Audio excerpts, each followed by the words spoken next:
Përshëndetje gjithë, jemi në podcast, jemi në Radar, do të flasim mbi zhvillimet politike, me ne është i ftuar analisti Fatmir Merkoçi. Zoti Merkoçi, faleminderit shumë që pranuat ftesën tonë. Faleminderit. Ka zhvillime interesante, Partia Demokratike nesër organizon protestën e radhës pas asaj të 24 janarit. Çfarë prisni nga kjo protestë? Ka presim. Të bëhet një protestë, si gjithë protestat e tjera, dhe nuk do ketë një ndryshim të madh përsa i përket organizimit apo zhvillimit të protestës. Ajo që mund të jetë më e shumta mund të jetë kozgjatja e protestës dhe jo ajo çfarë ka në brendësi protestat, pasi ashtu siç e kam thënë gjithmonë që është një protestë e cila nuk ka një kaos, nuk ka një alternativë. Zakonisht po partitë politike në gjithë botën nuk bëjnë protestë, janë sindikatët ata që bëjnë protestat në qytetarët. Dhe partitë politike në historinë botërore apo literaturën botërore nuk njihen ndonjëherë që mund të kenë përmbysur qeveri me protesta. Zakonisht partitë politike quhen mitingje, nuk quhen protesta. Pavarësisht se është e gjithë opozita, mungesa e sindikalizmit në Shqipëri ka bërë që rolin e sindikatave ta marrin partitë politike, por partitë politike nuk mundet ta realizojnë një gjë të tillë për fakte të paktën historike dhe siç ka treguar në 35 vitet e fundit, përveç në 91-shit, kur qeveria na urrëzua me protestën e sindikatës, revoltin që bëri sindikata, dhe mas asaj nuk kemi më asnjë lloj qeverie për sa i përket protestave të cilat iniciuan nga partitë politike. A prisin në protestën e ditës së nesërme një bashkim të Adriatik Lapajt në protestë me forcën e tij? Shqipëria bëhet? Çfarë vlere ka se u bashku Adriatik Lapa apo u bashku Qori apo u bashku ky tjetër. Nuk ngren asnjë lloj vlere. Këtu nuk kemi të bëjmë me një fushatë elektorale, ku shkojmë në zgjedhje dhe kërkojmë të krijojmë një koalicion sa më të gjerë. Kjo është protestë. Dhe protesta nuk bashkon popullin apo nuk e bën popullin të dalin në protestë, doli Llapa në protestë apo s'do. Llapa atje ka që kohë që rri atje, dhe nuk i shkon njeri, nuk ka forcë për të mbledhur njerëz. Nuk ka forcë për të bërë një protestë dhe qëndrimi i Llapajt aty dhe mos dakordësia me qytetarët për t'u bashkuar tregon hapur që populli nuk beson tek politika. Populli nuk është i kënaqur me politikën dhe po i beson një politikë të caktuar, sepse është i zgënjur edhe nga veprimet e politikës. Qoftë edhe nga partitë e reja, të cilat pas fushate, pasi mbaroi fushata, fillun të bëheshin copë çik me njëri tjetrin, fillun të qisin palarat njëri tjetrit dhe uzin për një post deputeti uzin. Dhe kjo tregoi që nuk është formimi politik i partive politike dhe jo më koti quaj para politik të gjithë, pa përjashtim të asnjërit, sepse nuk kanë vizion politik, nuk merren me politikën.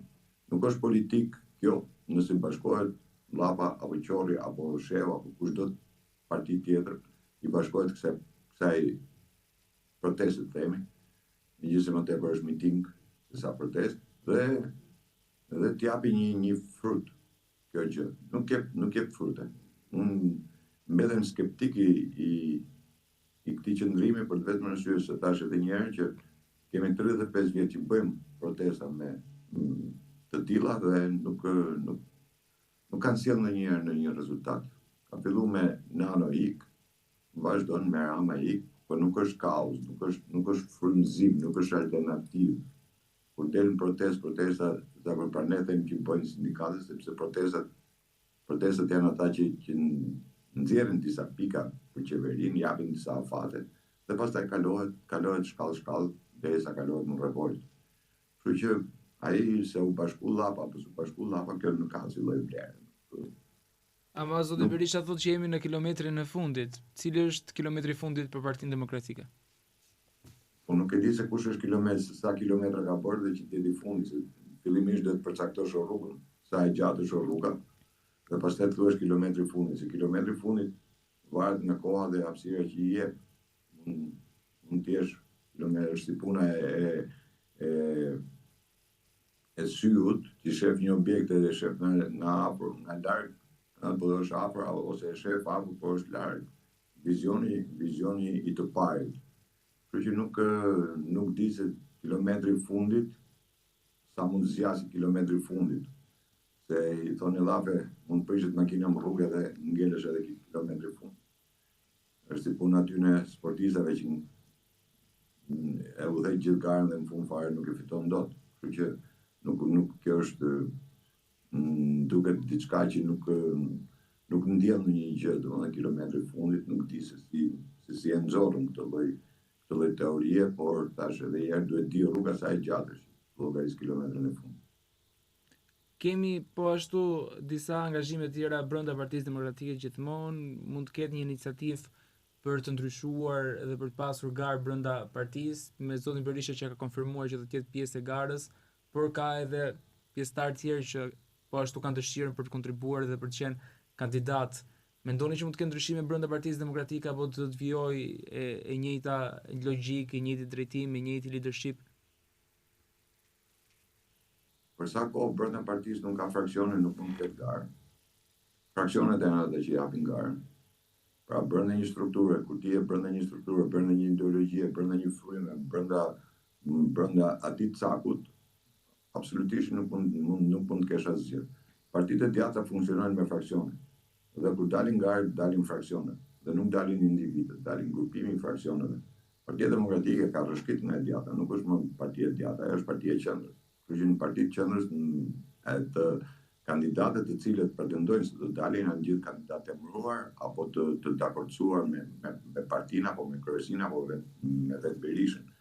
Kështu që nuk ka garë në Partinë Demokratike, unë ka provu vetë e di shumë mirë se çfarë gare bëhet aty.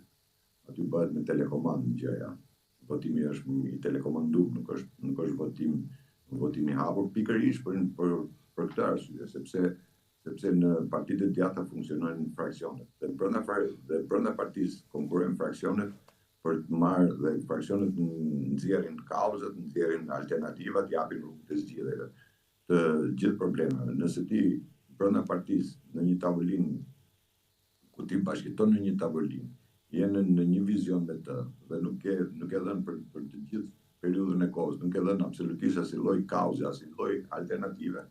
Atëherë nuk e di se si mund të kërkosh dhe të dalësh në garë me Berishën, cili duam apo s'duam ne, na pëlqen apo s'na pëlqen, këtu nuk është çështje dëshire personale, por Berisha i ka të gjithë atributet për të vazhduar si kryetari i Partisë Demokratike dhe më tepër më duket si një çashk për të treguar që këtu ka garë, këtu ka rivalitet, në qendrën kohë që rivaliteti shfaqet gjatë gjithë vitit apo gjatë 4 viteve, kur ti jep alternativa, kur ti jep rrugë zgjidhje. Nuk kam parë ndonjëherë një nga këta deputetët apo funksionarët e Partisë Demokratike të kenë hedhur alternativa apo të kenë kërkuar të paktën minimalisht për ta kthyer partinë në një parti të djathtë, për të kërkuar fraksionet brenda partisë.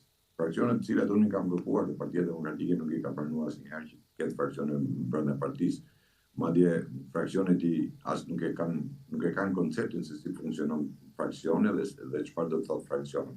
Nëse Partia Demokratike do përbëhesh vërtet një parti e djathtë me fraksione, atëherë nuk do kishim as largime të njerëzve nga partia, nuk do kishte as hatërmbetje, sepse çdo kush do gjete veten në fraksionin e tij. Pra brenda partisë ka fraksionet dhe çdo kush e gjen veten brenda fraksionit ku ai ateron. Megjithëse janë të gjithë janë në një parti. Kështu që nëse do kishte fraksione do të ishe dakord, sepse vërtet do kishte një garë dhe do sanksionoheshin edhe grupimet se ku ishin. Në të njëjtën kohë kemi thjesht atë që thot Berisha, ata e përsërisin të gjithë shkojnë mas fjalës Berishës dhe nuk kanë asnjë lloj kundërshtimi, asnjë lloj alternative nuk japin. Kështu që do jetë një garë për garë, themi. Por nuk do jetë e mundur që askush të rivalizojë Berishën. Zoti Mërkoçi, sipas jush, pse nuk e lejon zoti Berisha fraksionet ose Partia Demokratike?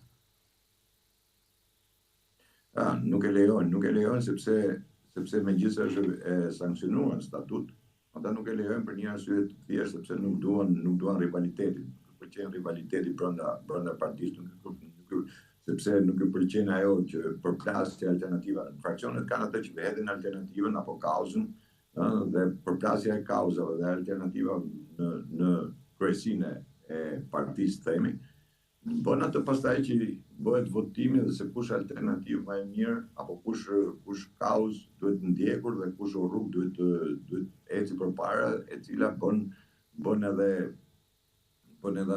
atë zhvillimin jo vetëm të partisë, por edhe zhvillimin e vendit.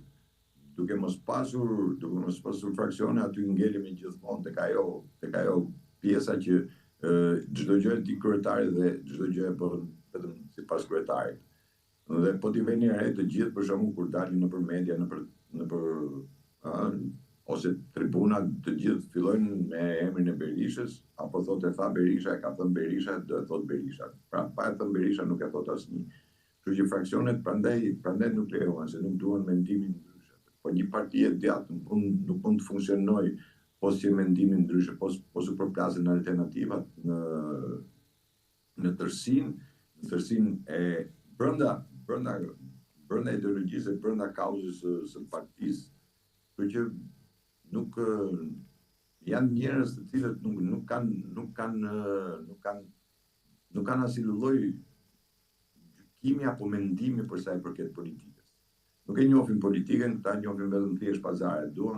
Mendojnë se duke zënë një post deputeti apo funksionari i partisë, aty pastaj ngelin te ai posti dhe nuk kërkojnë, nuk duan që të ketë rival brenda, sepse fraksionet sjellin shumë rrymë brenda partisë pastaj. Nëse do i lejoheshin fraksionet ashtu siç e ka dhe statut, por çuditërisht për shkak asnjë nuk e ngren këtë që në statut e kemi dhe nuk e kemi fraksionet brenda partisë, asnjë nuk e ngren dot. Mirë, fraksionet nuk është puna se emërohen. Pra duhet të emërojë Berisha se kush është fraksioni. Fraksionet dalin vetvetiu mbi bazën e alternativave, mbi bazën e kontributeve dhe vlerave të personave apo të grupimeve të cilët krijojnë fraksionin e tyre. Nuk mund dalësh një herë dalësh me parti konservatore, pastaj të kthehesh parti e djathtë, pastaj të kthehesh ke qendra. Këtu nuk ka, domethënë, kjo lloj përplasje që ka bërë që Partia Demokratike pastaj të rrashkasit tek Partia e Qendrës. Zoti Mërkoçi, ju e thatë që ka pazare brenda partisë, por a ka pazare me mazhorancën me Partinë Socialiste? Ka pazare. Pazaret janë të ndeshme gjithmonë, nuk janë direkte, por ajo për shkakun që një nga gjërat që të bën përshtypje në gjithë ecurinë e politikës shqiptare të këtyre viteve, të bën përshtypje pjesa që para zgjedhjeve, të gjithë flasin për kodin zgjedhor, bëjnë kodin zgjedhor, bien dakordsi në kodin zgjedhor dhe pas zgjedhjeve çuditërisht gjithmonë ai kodi del i keq. Ai kodi nuk bën, ai kodi ishte imponuar, ai kodi nuk. Dhe ajo për shembull pazar është, tash ta quaj pazar, nuk e di, po votime për shembull që i bën Ramës me një ligj nominal. Nga një anë e shajmë Ramën, e godasin për korrupsionin, për këtë, gjitha zezat. Se normal, nuk ka asgjë të keqe këtu në këtë pikë, dhe nga ana tjetër pastaj ngre kartonin dhe jep një mandat Ramës për përfaqësuar Shqipërinë në mënyrë individuale, personale. Pra bën një ligj me emrin e Ramës edhe ngren kartonin. Pra 110 vet që ishin sallë, 110 vetët e ngritën kartonin për Ramën. Kjo tregon që nuk kanë asnjë lloj vizioni. Nuk, domethënë, të kuren apo stepen apo trëmben. Nuk e di se si, apo edhe këtë tash gjithsekush e gjykon vetë se çfarë ndodh në këtë pikë. Por që nuk është në dinjitetin e një opozite të bëjë një ligj me emër nominal për kryeministrin e Shqipërisë, një kryeminist i cili është i djegur politikisht në arenën ndërkombëtare, sidomos në arenën ndërkombëtare është i djegur politikisht Dhe në pjesën e brenda është një kryeminist i cili i ka të gjitha aferat korruptive, qoftë kartelet e drogës, qoftë për krimin e organizuar, i akuzuar dhe të gjithë raportet ndërkombëtare, por dhe ato që njerëzit e shohin. Pra, me një qeveri të dështuar dhe ti të ngresh kartonin e një qeverie të dështuar, më duket absurde domethënë. Tu pastaj çdo njeri e gjykon vetë.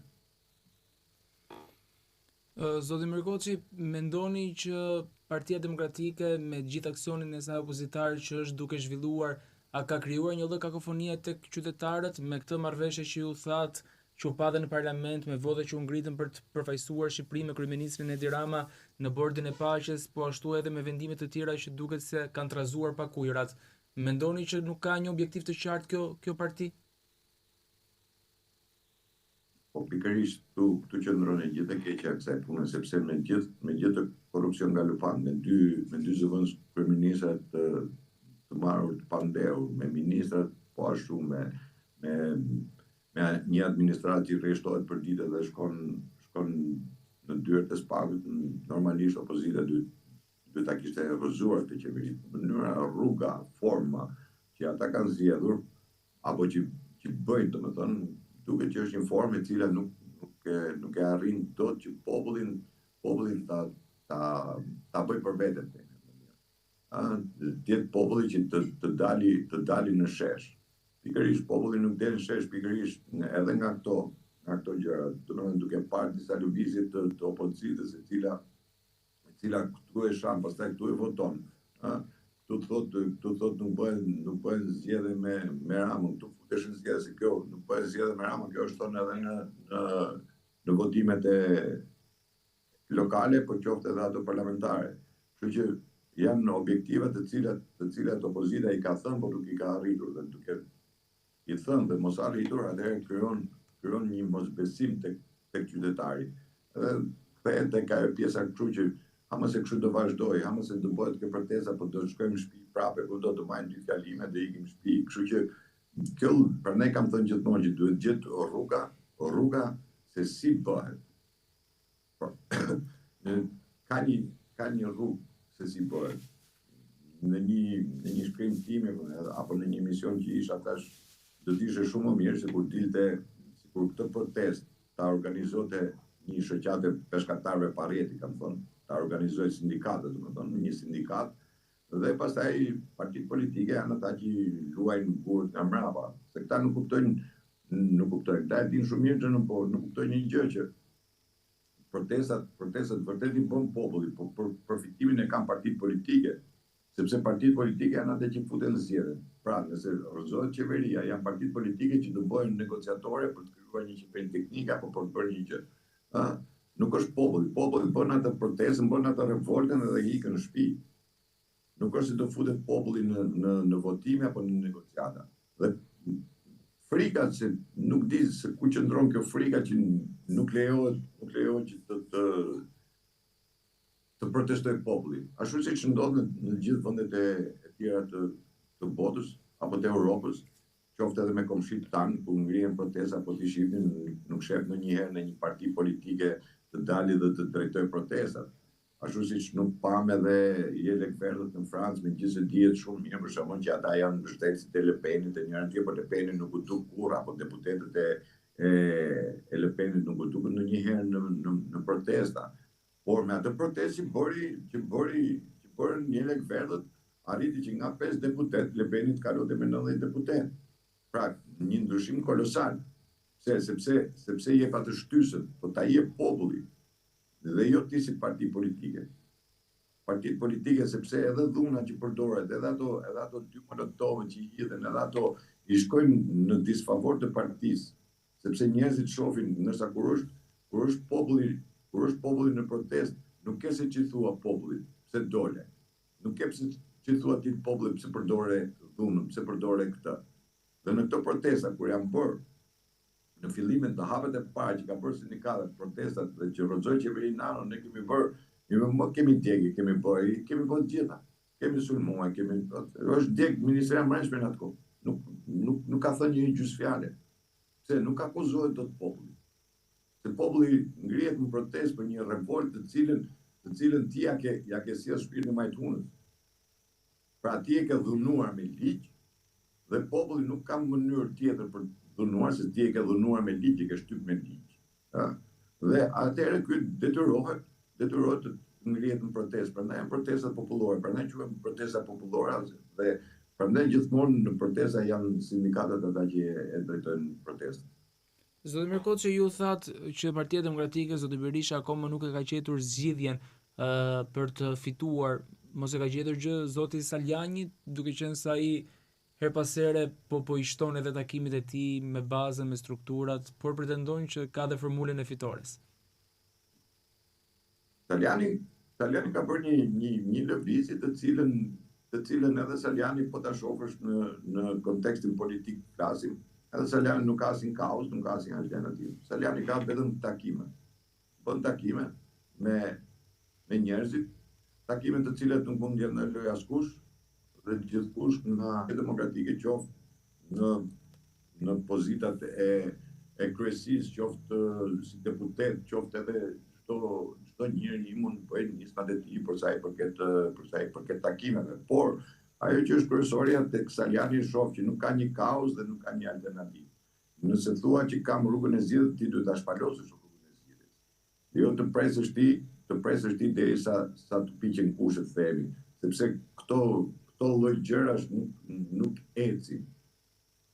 Domethënë, pjesa dormuese, ajo që unë për shembull kur isha në kandidim, atëherë unë çfarë deklarova që Partia Demokratike sundon Sorosi dhe vazhdon për sa kohë do jetë Sorosi prezent Partinë Demokratike, kjo parti nuk do ecë. Po kjo ishte një deklaratë të cilën unë e bëj publike dhe kam sulmuar gjatë gjithë kohës. Po kam dhënë dhe alternativë kur dola me kauzën e të djathtës konservatore. Dhe çfarë ndodhi? Ndodhi që ky elektorat nuk e dashka, kjo parti nuk e dashka këtë. Të djathtë konservatorë nuk e duan. Ata do në tregë qendra dhe pas kësaj doli dhe u deklaroi pastaj që ne jemi partia e qendrës. Kështu që duhet të hedhësh kauzën, duhet të hedhësh alternativën. Duhet të japësh edhe rrugën e zgjidhjes. Nuk është vetëm se të bësh takime këtu, të bëj takime atje, sikur po masim forca se sa veta mbledh në një sallë, sa veta mbledh në një sallë. Këtu domethënë dhe duke mos qenë të qartë në atë çfarë ti bën, pastaj fillojnë edhe këto konfliktet brenda partisë. Nëse keni vënë re, dikush e akuzon për këtë, ky i akuzon për këtë, ai akuzon për këtë, pra fillon ato sherrët brenda partisë. Në vend që ti ta bashkosh partinë, në vend që të punosh për bashkimin e partisë, ti duket sikur po e shpërndan, po e hallakat, po e trishton edhe vetë antarësinë e partisë. Kështu që nëse Saljani do kishte vërtet një vizion të qartë, do kishte një program, unë realisht ja kam thënë, nuk është se ja kam thënë. Domethënë që këtë gjë, unë kam thënë nuk shkohet në takime vetëm për të takuar njerëzit. Njerëzit duhet t'i japësh alternativën, duhet t'i japësh, atë dhe duhet të kesh guximin për ta thënë gjën hapur. Nëse ti nuk ke guxim për ta thënë gjën hapur, ai tjetri nuk të beson. Është si puna e saj, nëse ti nuk e thua, ose duhet thuash atë që tjetri e mendon, ai që nuk ka mundësi për ta thënë, dhe duhet ta thuash ti, që ai të besoj. Pra ti shkosh aty tek ullia e tij.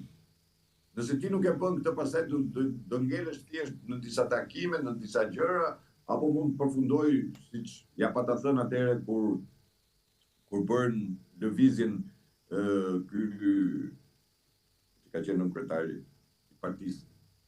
Që bëri lëvizje që krijoi Partia Demokratike, ku do të çivun një emër. Asli Batozi. Domethënë dështuan. Zoti Batozi. Asli Batozi, unë ja thash mes, tash këtu keni ardhur për të bërë parti dhe s'keni ardhur për të reformuar apo për të ndihmuar reformimin e Partisë Demokratike. Dhe pas një viti doli ajo që ata krijuan parti.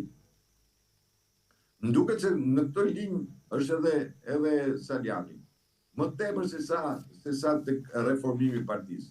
Se kur të reformosh partinë, duhet nxjerrësh një platformë, duhet të kesh bindjen tënde një. Ti je koshient në atë që kërkon. Dhe tani s'ka parazit.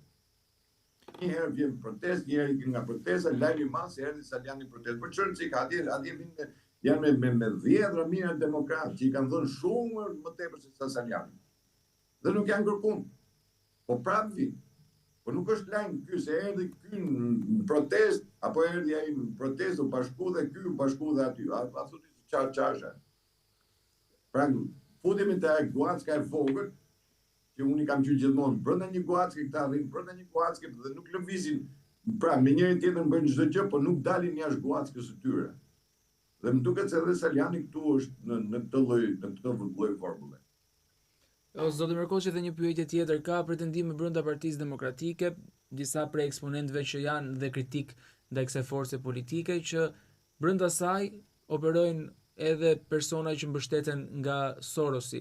Mendoni që ka akoma persona që mbështeten nga Sorosi brenda Partisë Demokratike kësaj aktuales? Është se kush janë persona të nuk i di. Se nuk jam aty brenda që ti di se kush janë persona që ata, por është një deklaratë që unë thash, unë e kam bërë publike mes Partisë Demokratike kur ka qenë në primaret e para, domethënë që isha pjesë e saj dhe u kam deklaruar për sa kohë Sorosi do jetë tu brenda me paketë vazhdojnë në të njëjtën linjë dhe tu komandon Sorosi dhe që është vërtetuar, nuk është se është vërtetuar.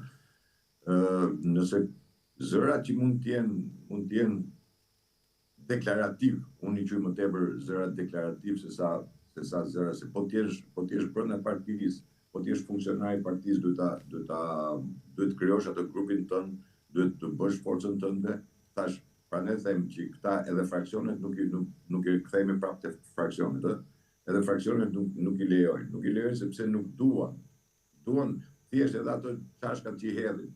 Hedhin çashka po pa gjëra konkrete. Pra, kur ta thuash duhet të kesh një konkretizim. Për shembull, kur ta bën bashkimin e partisë, që e quajtëm bashkim partisë, unë i thash jo, kjo s'është bashkim partisë. Ky është joshje poste. Ti ke dhënë poste për të ardhur Gazbardi, apo Tabaku, apo Saliani, apo tjetri e treti, të gjithë grupi që ishin me bashkë që ishin kundër Partisë Demokratike, kundër flas masës së gjerë të antarësisë, dhe Berisha i mori ju dha posten dhe e quajti bashkim, po ky s'është bashkim. Kjo është joshje postesh. Pra ti i ofendove të gjithë antarësinë, sepse këta ishin ata që dolën kundër me gaze, me shkopa, me dreqi, me shetar, edhe i morën dhe i futën dhe i quajtë si bashkim, por ky s'është bashkim mekanik, bashkim nuk është bashkim i mirëfill. Unë pa da arrit në atë kohë, ta bëj një bashkim partisë pa kushte, Berisha se pranoi. Puna ti është problem tjetër se do të ta bënte vetë si duket ta. Është ajo pjesa që nuk duhet dali dikush tjetër ta bëjë se jam unë që duhet ta bëj. Kjo është realitet. Dhe këta njerëz që flasin sot për Sorosin, brenda partisë janë shoqërohen dhe rrinë ditën me ata që janë me Sorosin. Supozojmë, ata që dalin me Sorosin, atë që unë e kam deklaruar, janë njerëz që flasin në tym themi. Pse? Doli ky grupimi i ashtu quajtur që do bashkojë opozitën? I zotit Hasimja, i zotit Redi. Hasimeja. Po. Hasimeja me Çarçaf. Doli, po, Hasimeja nga vjen? Hasimeja vjen nga Sorosi. Se është grupi Kopi. Ka qenë qytetari i Berishës, pastaj iku, se ç'boni, iku, punët e veta, dhe tani vjen Hasimeja. Brezi 30 vjeçare kam thënë dhe prapë them pa ndrojtje fare. Brezi 30 vjeçar është ai që ka shkatruar Shqipërinë për këto 30 vjet. Dhe brezi 30 vjeçar do jetë ai që do shkatërrojë Shqipërinë nëse do vazhdojë në këto lloj forme. Absolutisht është bindje totale dhe e vërtetuar. Nuk është gjë a priori, se po e them a priori. Këtu mungojnë politikanë. Këtu nuk janë. Ta i kanë momentale për interes të njërit apo të tjetrit, dhe pastaj krijojnë disa iluzione të cilët pastaj fillojnë të zhgënjejnë njerëz. Dhe pastaj ankohen se nuk ta vin njerëzit, apo akoma më keq kur fillojnë shajnë edhe populli. Ai që ka fajin populli, se populli bën këtë, populli bën atë, populli bën këtë. Populli ka faj që është të votën, dhe ti që shkon e ngrem kartonin për Ramën, për të përfaqësuar të bordi paqes, ti nuk që ke shi. populli që ka shit. Dhe kjo është fatkeqësia e këtij vendi, që akoma nuk kanë kuptuar që ajo që është më e keqe në Shqipëri është klasa politike. Klasa politike e ka sjellë Shqipërinë në këtë drejtë, qoftë në të gjitha pikpamjet e këtij vendi për 35 vjet. Kjo klasë politike mba politik. Qartë. Zotë Mirkoçi, faleminderit shumë që ishit me ne dhe faleminderit shumë për analizën tuaj.